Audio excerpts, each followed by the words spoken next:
Bismillahirrahmanirrahim. Assalamualaikum warahmatullahi wabarakatuh. Innal hamdalillah nahmaduhu wa nasta'inuhu wa nastaghfiruhu wa nastahdihi wa na'udzu billahi min shururi anfusina wa sayyiati a'malina may yahdihillahu fala mudilla lahu wa may yudlil fala hadiya lahu asyhadu an la ilaha illallah wahdahu la syarika lahu وأشهد أن محمدا عبده ورسوله لا نبي ولا رسول بعده قال الله تعالى في القرآن الكريم أعوذ بالله من الشيطان الرجيم يا أيها الذين آمنوا اتقوا الله حق تقاته ولا تموتن إلا وأنتم مسلمون وقال أيضا يا أيها الذين آمنوا اتقوا الله وقولوا قولا سديدا يصلح لكم أعمالكم ويغفر لكم ذنوبكم ومن يطع الله ورسوله فقد فاز فوزا عظيما أما بعد. Kaum muslimin jamaah salat maghrib masjid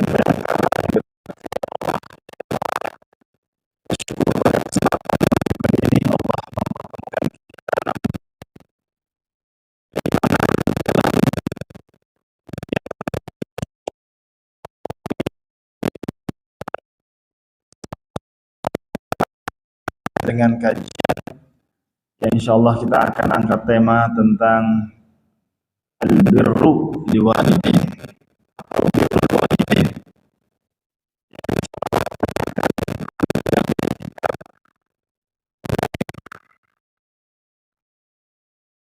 Dan hadirin yang dirahmati Allah Subhanahu wa taala, kedudukan orang tua di dalam Islam memiliki kedudukan yang sangat mulia, dan Allah menempatkan kebaktian kepada orang tua termasuk di antara salah satu kebaktian kepada Allah Subhanahu wa taala. Dan di dalam ayat Al-Qur'an serta hadis-hadis Rasulullah sallallahu alaihi wasallam menyebutkan tentang urgensi kita berbakti kepada orang tua dan mengancam kepada setiap orang yang durhaka kepada orang tua. Dan insyaallah taala kita akan coba dalami makna ini ataupun tema ini, dan mudah-mudahan kita termasuk dari hamba-hamba Allah yang berbakti kepada Allah, kemudian berbakti juga kepada orang tua kita. Dan insyaallah taala ketika kita berbakti kepada orang tua kita, maka anak-anak kita, keturunan kita juga insya Allah akan berbakti kepada kita. Birru aba'akum, tabarrukum abna'ukum. Berbaktilah kalian kepada bapak ibu kalian, bapak-bapak kalian, ibu-ibu kalian, niscaya anak-anak kalian juga akan mengikuti kebaktian dan mereka berbakti kepada kalian. Bapak dan hadirin yang dirahmati Allah Subhanahu wa taala, dan insyaallah kita akan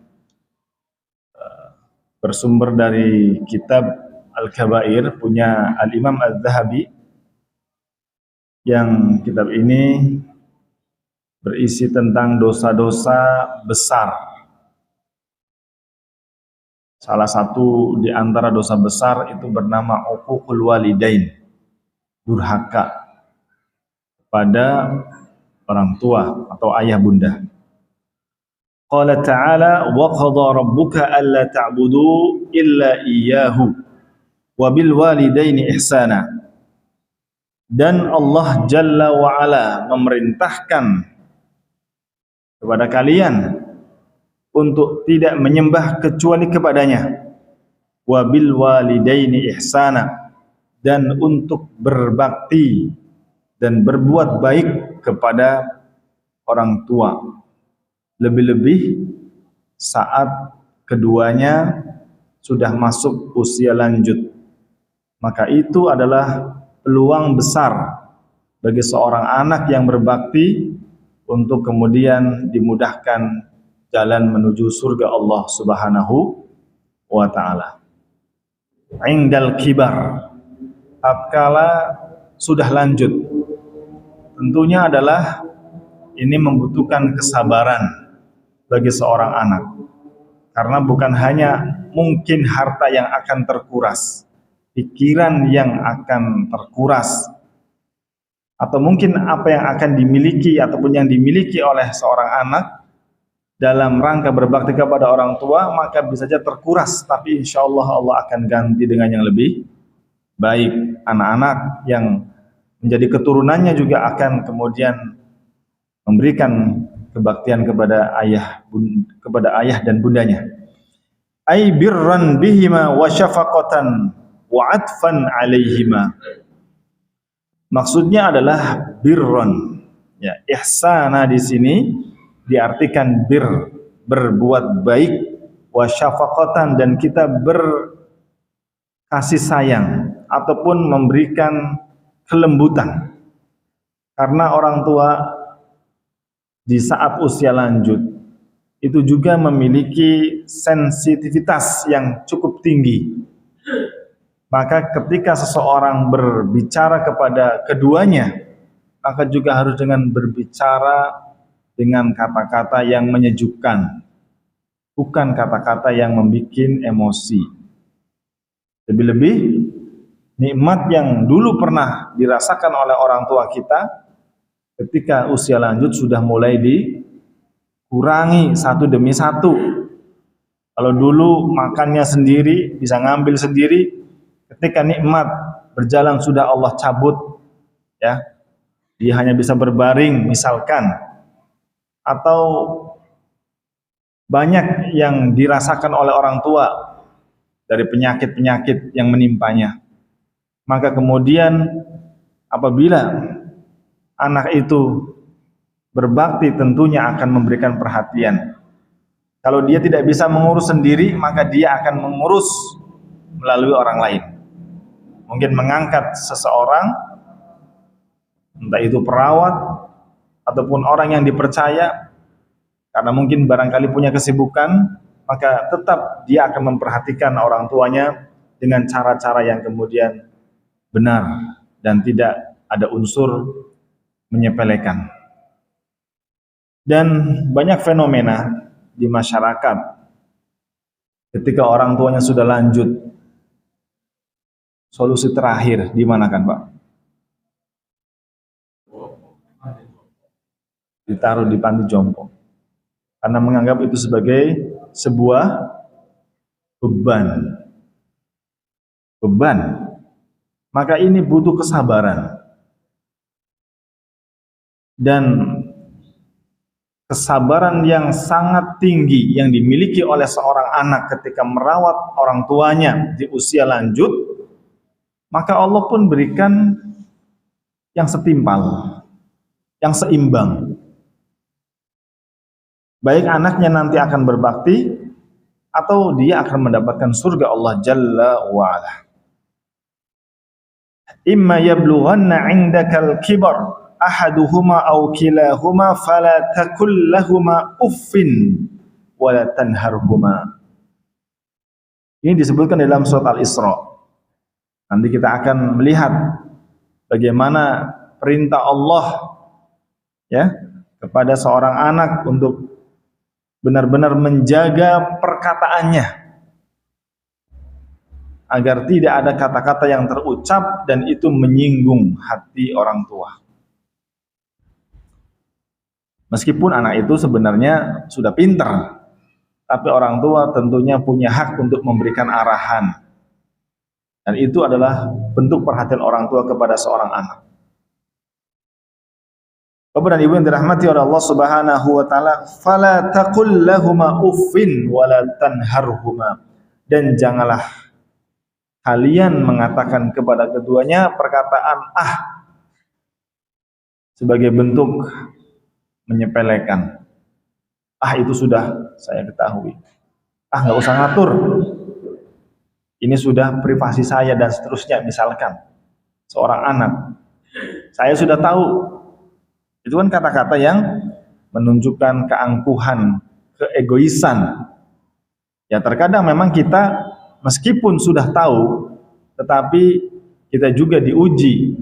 Apakah kemudian ketika berhadapan dengan orang-orang yang juga memberikan perhatian dan arahan, apakah kita juga menerima atau tidak, atau muncul dalam diri kita sikap takabur atau merendahkan orang lain atau tidak.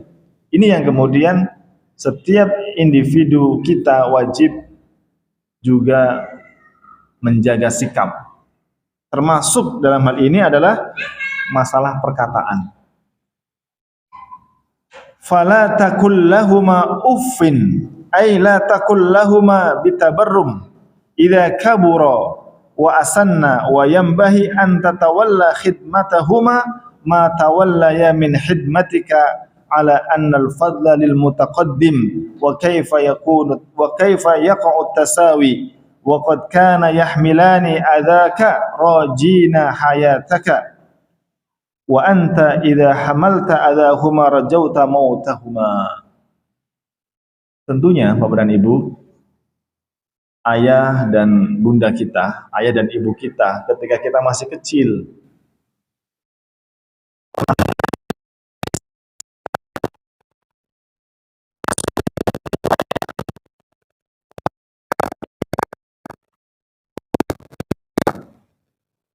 tapi saat anaknya dewasa,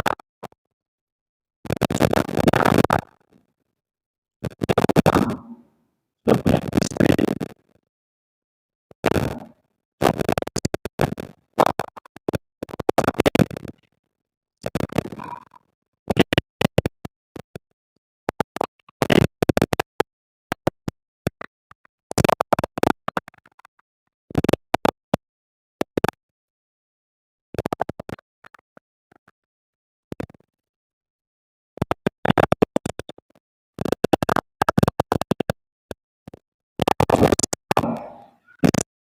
dia membutuhkan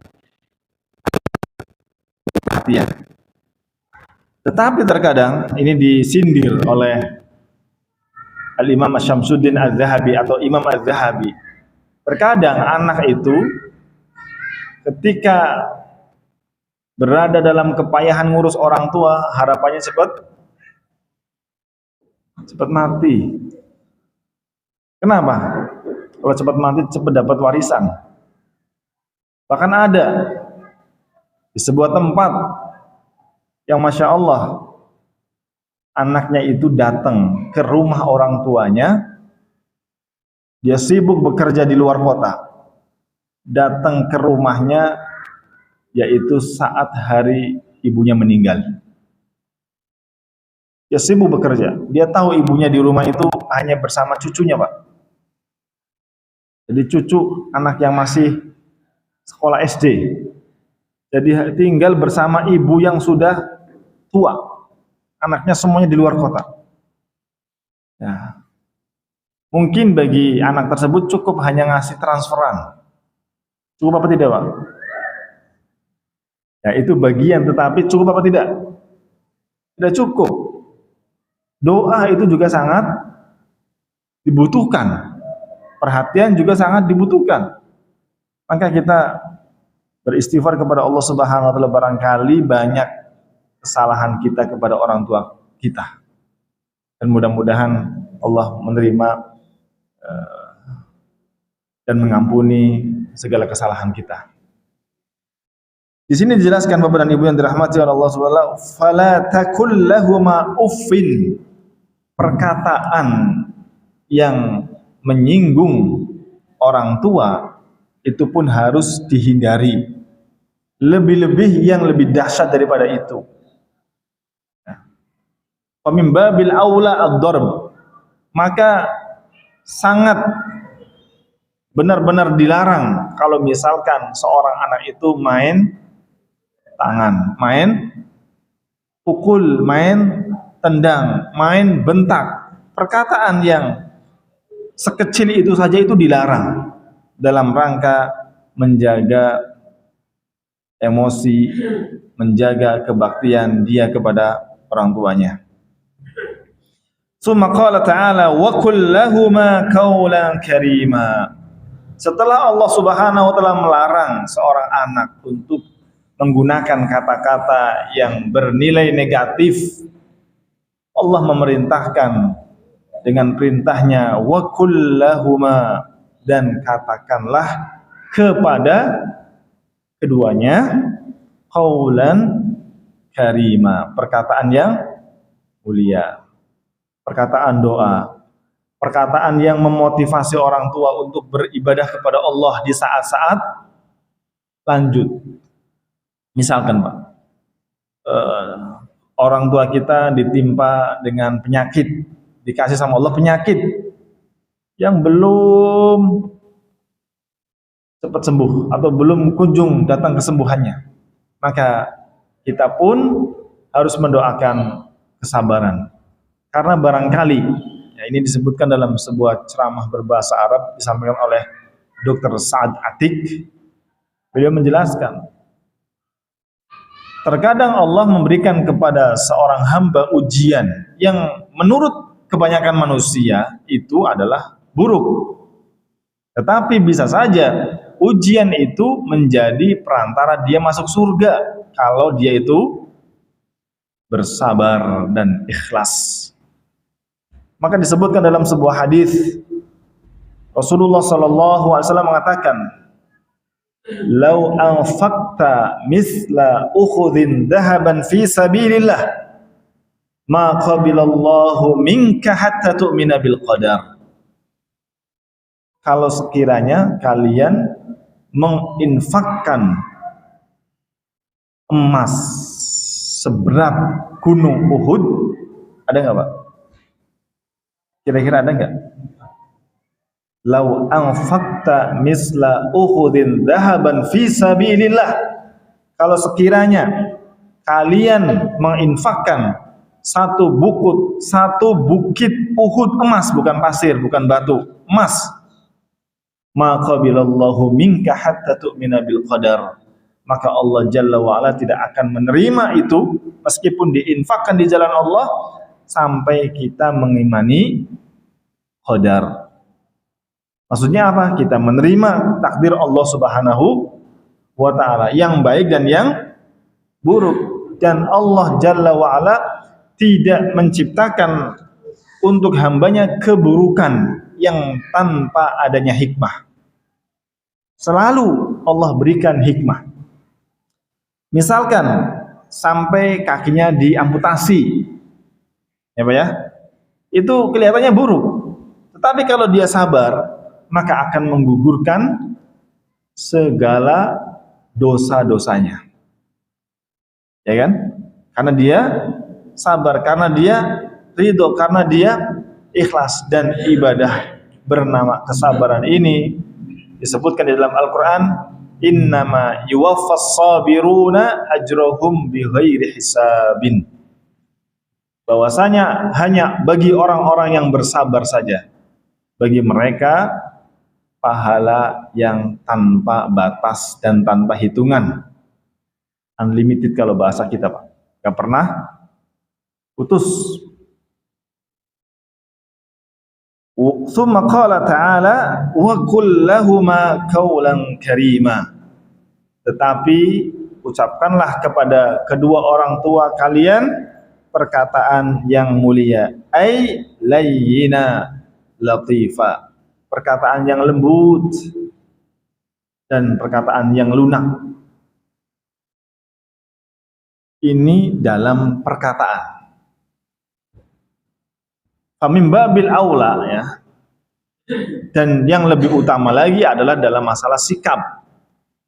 Ini juga kita dituntut untuk memiliki sikap hormat kepada kedua orang tua kita.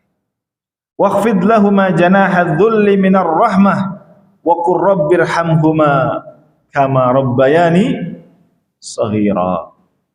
Kenapa kita meminta kepada Allah agar merahmati orang tua kita? Kenapa?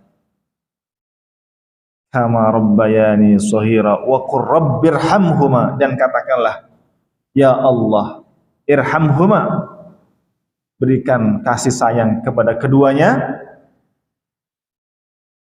kama rabbayani shaghira, sebagaimana keduanya telah mendidik aku di masa kecil. Wa qala ta'ala anishkurli wa liwalidayka ilayyal masir. Disebutkan di dalam lafaz ayat yang lain adalah Allah memerintahkan kepada setiap individu muslim yang dia menjadi anak dari bapak dan ibunya adalah untuk bersyukur kepadaku, anishkurli, untuk bersyukur kepadaku, bersyukur kepada Allah maksudnya. Wali walidaika, dan bersyukur kepada orang tuamu. Dan di sini Allah menggabungkan ketika seorang anak bersyukur kepada orang tua dengan cara dia berbakti, maka pada hakikatnya dia bersyukur kepada Allah Subhanahu wa taala. Tidak mungkin orang itu bersyukur kepada Allah sementara dia berbuat kasar kepada orang tuanya. Bapak dan Ibu yang dirahmati oleh Allah Subhanahu wa taala, fanzur rahimakallah kaifa qarana syukrahuma bi syukrih. Dalam ayat ini Allah menggabungkan kesyukuran kepada Allah dengan kesyukuran seseorang kepada kedua orang tuanya. Qala Ibnu Abbas, ya, disebutkan oleh Ibnu Abbas radhiyallahu anhu, salasu ayatin nazalat makrunah bithalathin, ada 3 ayat yang Allah gabungkan dengan 3 ayat yang lain. La tuqbal minha wahidatun bighairi qarinatiha, yang tidak akan diterima satu ketaatan kecuali dengan disambung dan diikut sertakan ketaatan yang lain. Jadi ada 3 ayat yang keduanya saling terkait, yang tidak boleh kemudian seorang hanya pilih salah satunya saja. Pilih salah satunya saja. Saya mau sholat saja, nggak mau bayar zakat. Benar nggak Pak? Saya mau bayar zakat saja, tapi nggak mau sholat. Ayatnya bagaimana bunyinya? Wa aqimus sholata wa atuz zakah. Wa aqimus sholata wa atuz zakah, dan tunaikanlah, wa aqimus sholat, dan dirikanlah sholat, wa atuz zakah, dan tunaikanlah zakat. Maka Abu Bakar As-Siddiq radhiyallahu an memerangi orang yang memisahkan antara sholat dengan zakat sampai dia membayar zakat. Dan keduanya adalah 2 dari 5 rukun Islam, di mana syahadat dan sholat itu adalah rukun pondasi, rukna al-asas, 2 pondasi di dalam Islam. Kemudian 3 yang lain, puasa, zakat, dan haji, ini adalah rukun tapi pelengkap. Rukun tapi pelengkap, dan itu harus ada kelima-limanya.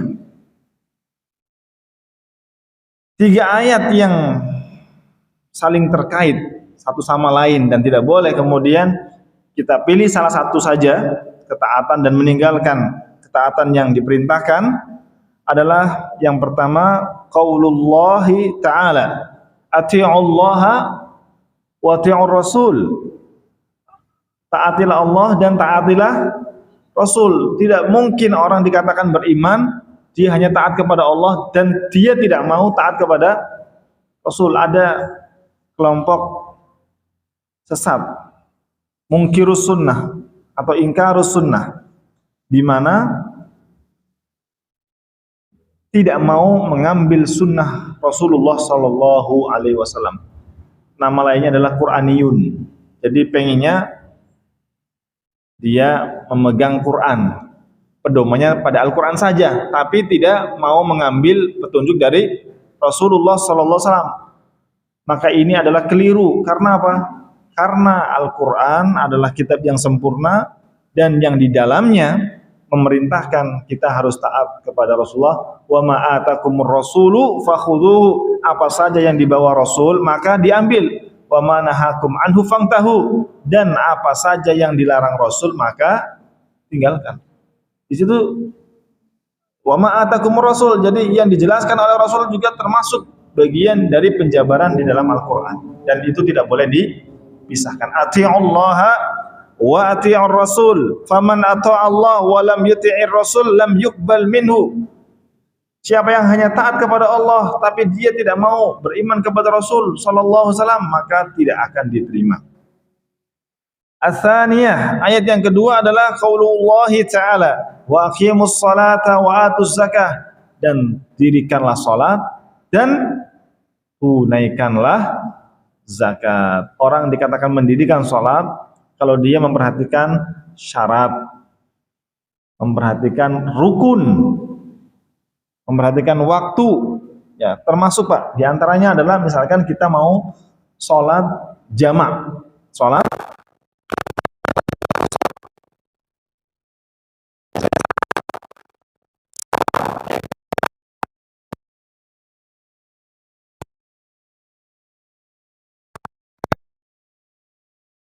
yang kedua, niatnya baru ada di sholat yang kedua. Waktu sholat pertama datang dia nggak niat, dia hanya niat sholat jamak itu di waktu sholat yang kedua, boleh nggak? Boleh apa tidak Pak?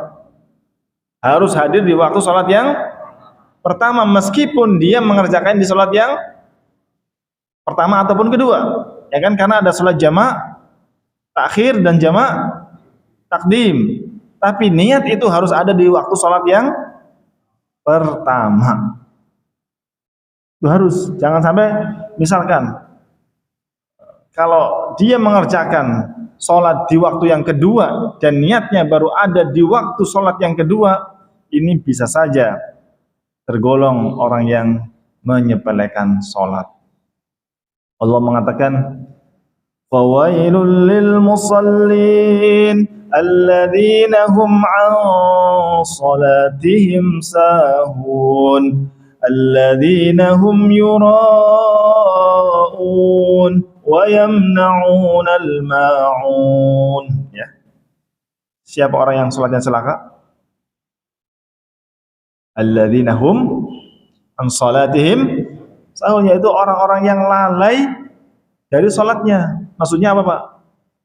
Misalkan nih, misalkan salat maghrib itu adalah selesai di jam 7:25 misalkan Pak ya, salat maghrib akhirnya jam 7:25. Saya mau salat maghrib tapi di waktu jam 7:22. Itu berarti yuakhiruna sholata liwaqtiha.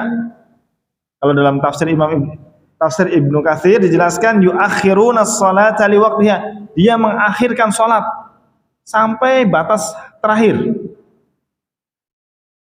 Ada lafaz lain yuakhiruna sholata an waqtiha. Kalau tadi liwaqtiha, yuakhiruna sholata an waqtiha, mengakhirkan salat dari waktunya. Maksudnya apa? Kalau pakai an itu berarti waktunya sudah selesai dia bersalat. Itu an waqtiha. Fawailul lil musallin alladzina hum an salatihim sahun. An salatihim sahun itu adalah orang yang parah Pak. Ini kalau panjenengan lihat tafsir Ibnu Katsir tentang ayat ini, ada sebuah perkataan dari Imam Mujahid kalau tidak salah. Dia mengatakan alhamdulillah, alhamdulillah segala puji bagi Allah yang mengatakan alladzina hum an salatihim, bukan fi salatihim. Kalau fi salatihim kebanyakan orang yang salat di dalam salatnya itu ada apa namanya? Ketidakkhusyuan. Benar nggak Pak? Kita sholat khusyuk itu banyak apa sedikit? Sedikit atau banyak Pak? Sedikit nggih? Ya kan? Kita sholat khusyuk itu ya adalah insya Allah, tapi jumlahnya bisa dihitung kan? Alhamdulillahnya Allah mengatakan alladzina hum an salatihim, bukan fi salatihim. Kalau fi salatihim itu banyak orang yang sholatnya kayak gitu Pak. Tapi kalau an salatihim maksudnya adalah orang yang syaratnya nggak diperhatikan, rukunya nggak diperhatikan, waktunya nggak diperhatikan, cara mengerjakannya nggak diperhatikan. Maka Rasulullah pernah memerintahkan kepada orang yang la yuhsinus salat, La yuhsinu salat. Dia itu salat, Rasulullah memperhatikan salatnya, dia bertakbir sampai salam, kemudian Rasulullah mengatakan, "Sholli fa innaka lam tusolli." Salatlah, kamu belum salat. Orang ini bingung, Pak. Akhirnya salat lagi yang kedua. Komentarnya setelah dia mengucapkan Assalamualaikum warahmatullahi wabarakatuh. Komentar yang kedua, Sholli fa innaka lam tusolli. Salatlah, kamu belum salat. Kalau seperti itu sama, tidak berubah. Ketiga kalinya juga sama. Setelah dia mengatakan Assalamualaikum. Di komentarnya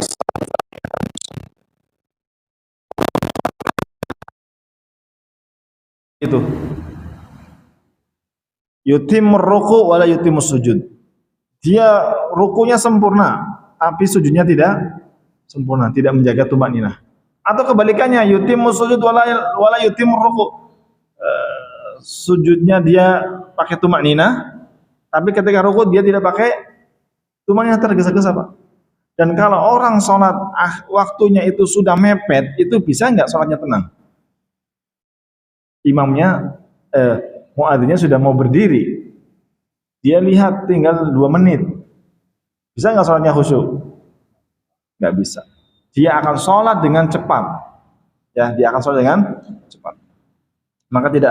Maka dia tidak sholatnya khusyuk, sholatnya tidak khusyuk. Siapa orang yang paling beruntung? Adalah orang yang sholatnya khusyuk. Qad aflahal mu'minun alladzina hum fi salatihim khashi'un, ya kan? Fi salatihim khashi'un. Dalam salat mereka khusyuk. Orang yang khusyuk gerakannya, khusyuk juga saat dia mengucapkan doa-doa, dan dia paham maknanya, Pak. Ketika kita mengucapkan Allahu Akbar, ya kan? Alhamdulillahirabbil alamin. Allah jawab, hamadani abdi, hambaku telah memujiku. Ar-Rahmanir Rahim, asna alayya abdi, hambaku telah menyanjungku. Maliki yaumiddin, Allah jawab, majjadani abdi, hambaku telah mengagungkanku. Iyyaka na'budu wa iyyaka nasta'in, Allah jawab,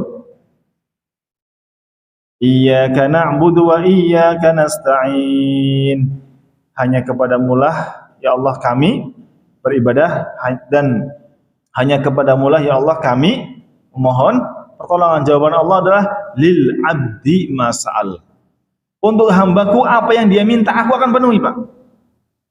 Itu maksudnya. Jadi sebenarnya ketika kita mengucapkan Al-Fatihah itu, kita sebenarnya juga sedang berdoa, kan? Ihdinas siratal mustaqim. Dalam tafsir Al-Imam Ibnu Jarir At-Tabari mengatakan, Allahumma waffiqna li tsabati ala hadzal thariq. Ya Allah, berikan kepada kami taufik bernama keistiqomahan. Itu makna ihdinas siratal mustaqim. Itu maknanya seperti itu, Pak. Baik.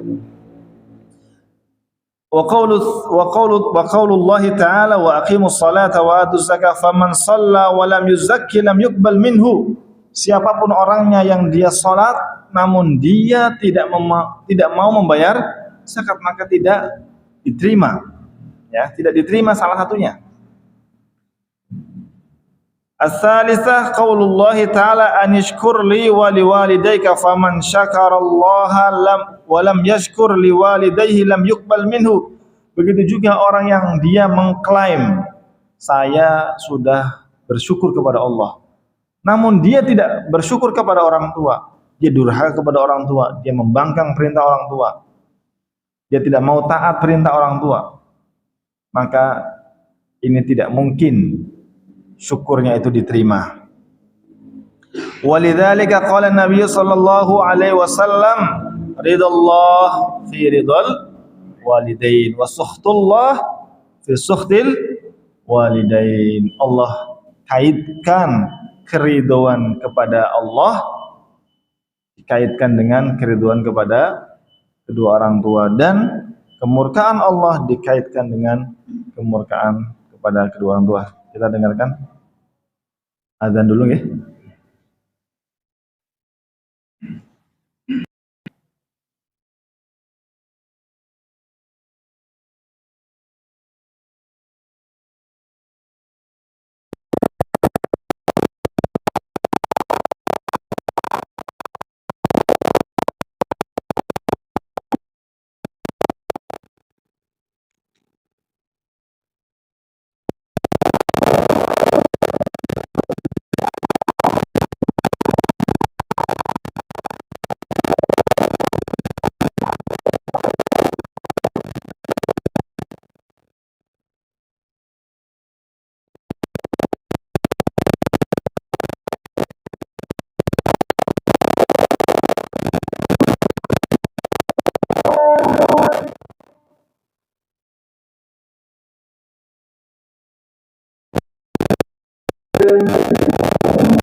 Bapak dan Ibu dan kaum muslimin yang dirahmati oleh Allah Subhanahu wa taala, barangkali ada yang mau disampaikan ataupun ditanyakan, monggo.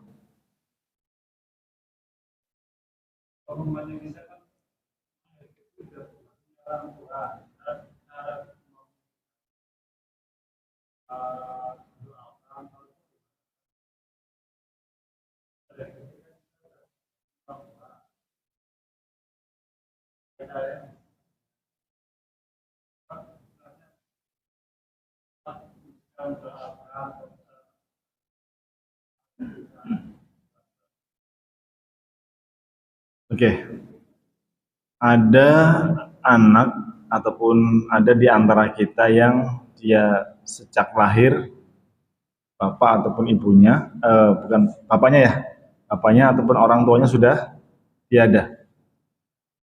Apakah dia harus juga misalkan mengucapkan doa, memohon kepada orang tua, memohon kepada Allah agar dosa-dosa dan kesalahan orang tua diampuni oleh Allah? Ya, ini termasuk salah satu jenis kebaktian. Salah satu jenis kebaktian. Termasuk cara kita berbakti kepada orang tua setelah mereka misalkan berdua atau salah satunya meninggal adalah kita yang pertama melanjutkan ataupun meneruskan silaturahim.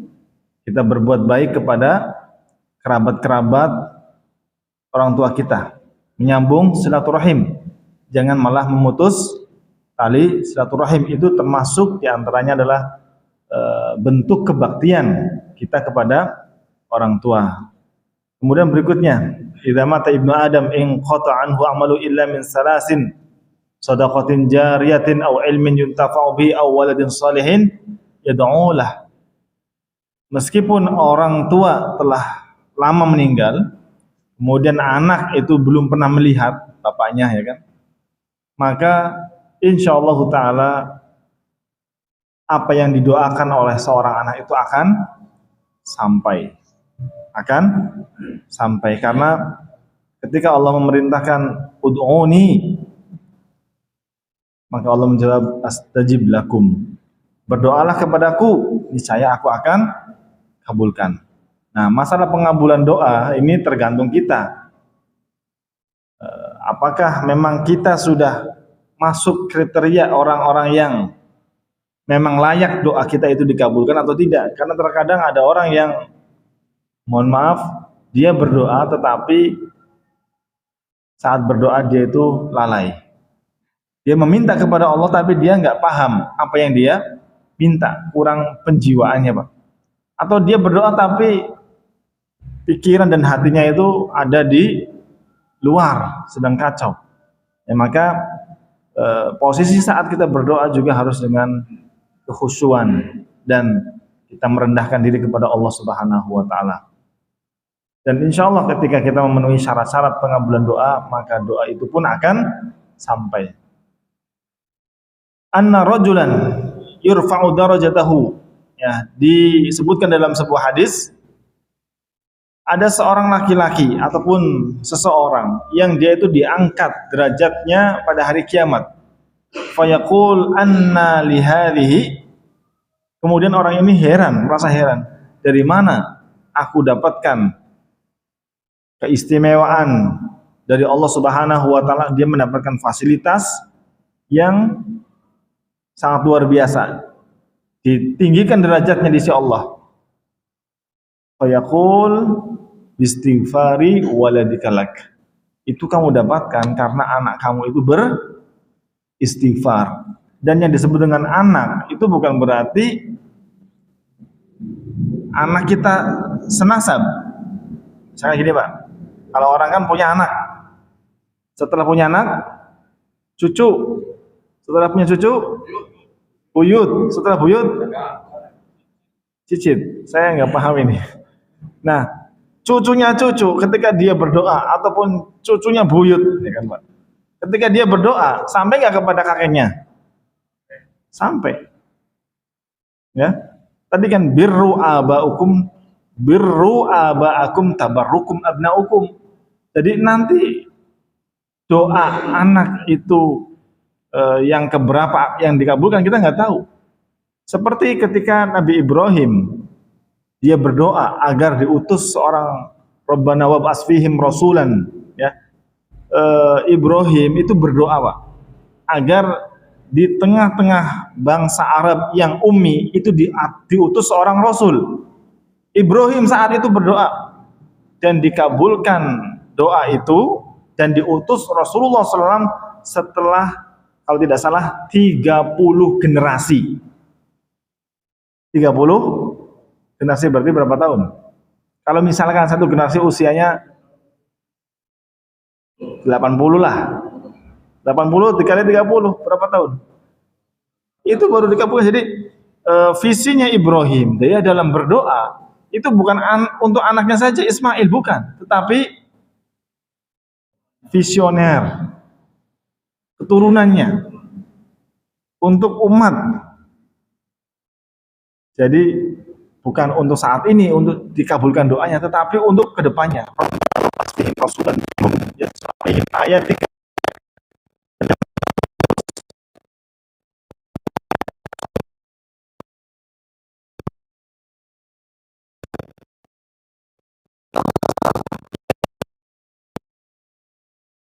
adalah benar-benar masa jahiliyah.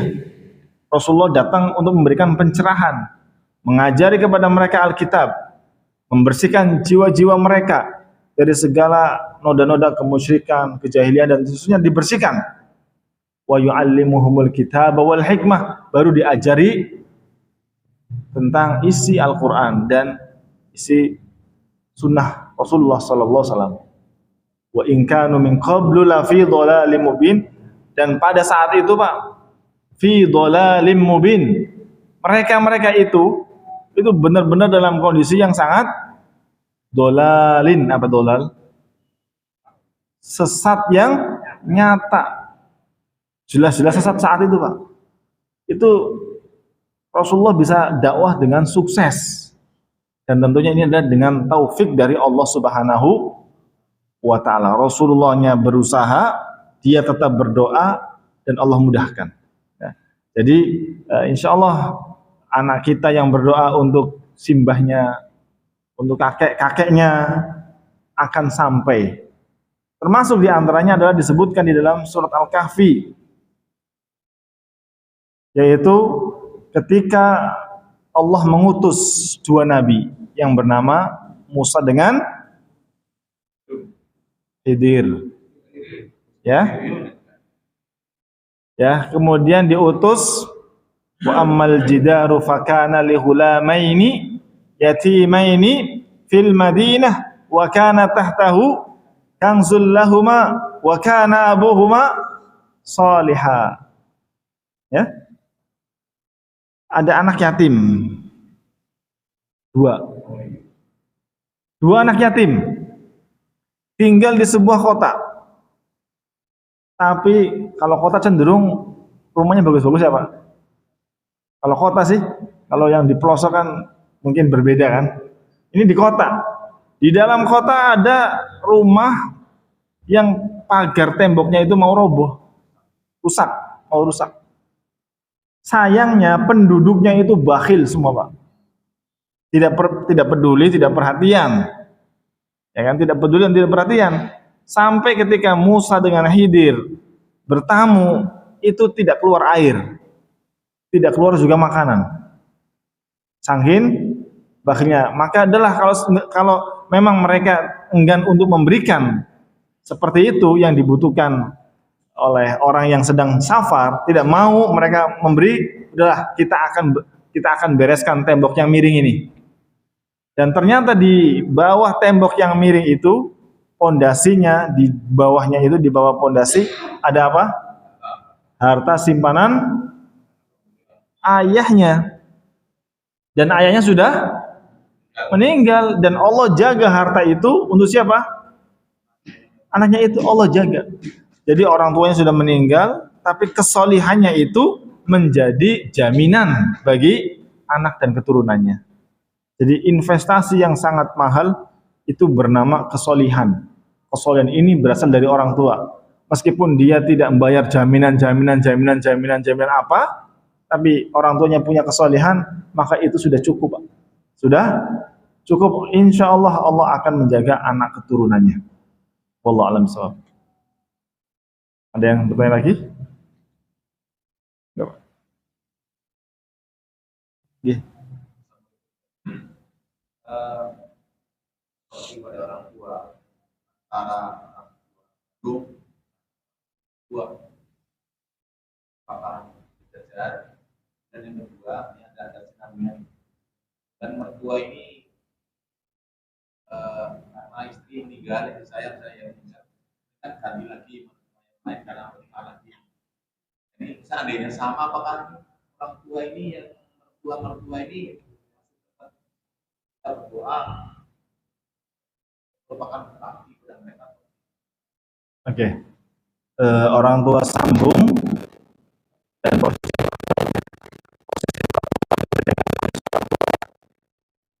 bisa berbeda.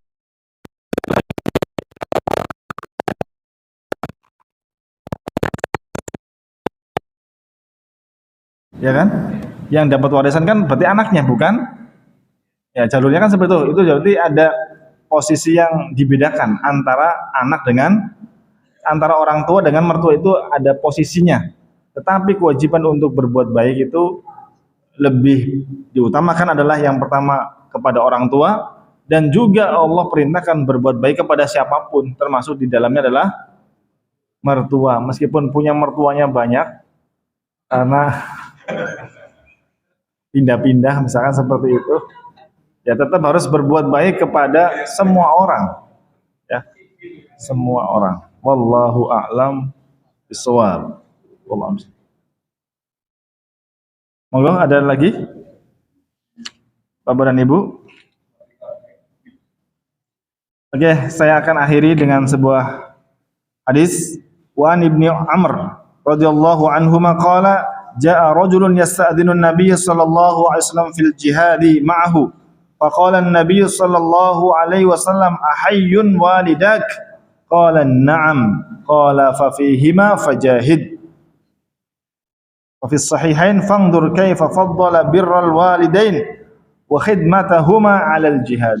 Jadi ada seorang laki-laki bersama Rasulullah SAW, dia minta izin untuk diperkenankan untuk berjihad. Kemudian Rasulullah SAW bertanya, ini adalah dialog antara seorang nabi dengan seorang pemuda. Pemudanya punya semangat, punya tekad untuk berjihad di jalan Allah.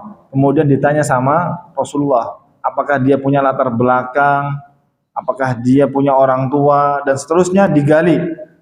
Kemudian ditanya, ahayyun walidak, apakah orang tuamu masih hidup?